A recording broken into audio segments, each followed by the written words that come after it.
Sir, Thank you so much. Thanks for coming. what an honor. Honor for me too. What a real honor, sir. Nice to meet you. Truly, such a pleasure. So encouraging. Yeah. I mean, in so many ways, to see just the remarkably stoic nature of the people of Ukraine. And of course, your messaging that I think is reflected in their courage and in their determination and in their perseverance and resilience is just, it's, you know, it's to see the children, to see in their eyes. Yes.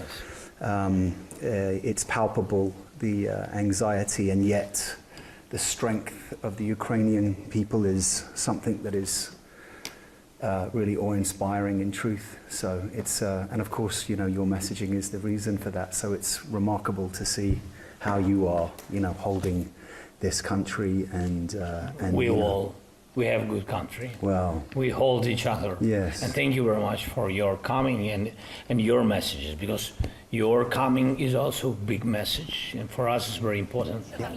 Are we making a candle? Oh yeah. You just take one of these. It's so beautiful. we had an incredible experience today. We met a family, Natalia and Yuri, two parents who have 5 children of their own, and they received, house, yeah. they have a family house, but they took 4 more children. 4 more children. Incredible people. Unbelievable people. Yeah.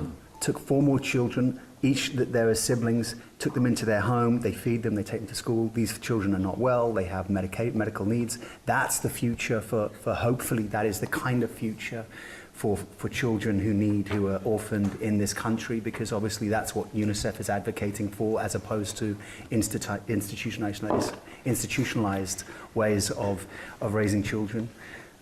We had I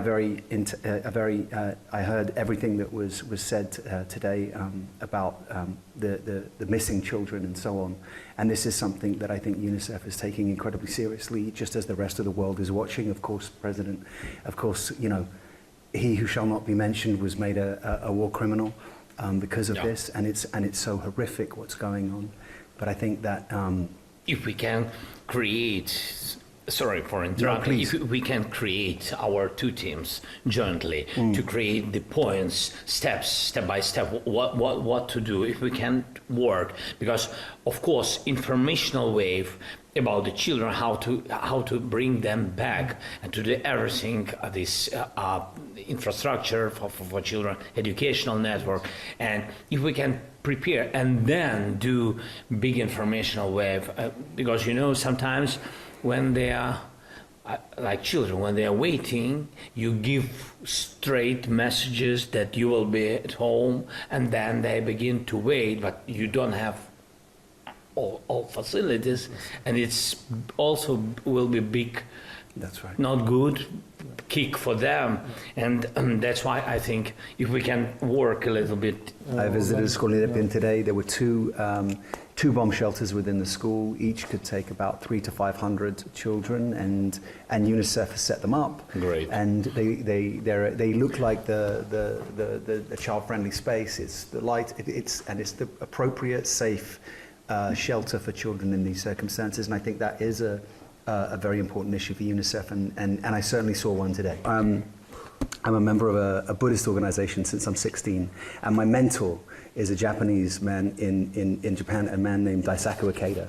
And in 1994, he wrote a message of encouragement to the youth of the UK. He wouldn't see them, but he sent this message. This is an excerpt from the message that he sent to these children for them to listen to. He reserved himself from being there. But I wanted to read it because I feel it's so important, and I had it written for you as well to read along. But it says, "The times are changing from an age where power is justice, to an age in which justice is power. In this new age, the supreme guiding principle will be the benefit of all humanity rather than the interests of one particular nation or ethnic group. We will see the transformation of history from the revolution of the external environment to that of the inner self, the inner human revolution. It will be an age in which the actions of leaders will naturally be based on the guidelines of making all mothers happy." A great future lies ahead of you. You must fix your eyes on that future, never losing sight of your goal, even for one single moment. Centuries, tens of centuries have waited for you to arrive and have been preparing for you. You are the ones who have appeared now so mystically. Your victory would be the victory of humanism. Your defeat would be the defeat of hope. Hence, you must win in everything.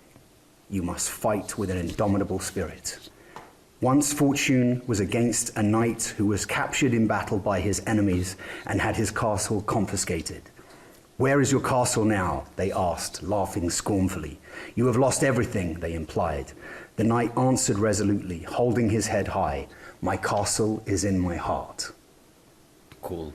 You have a heart. Thank you so much. You have a strong heart, and thank you for everything you do.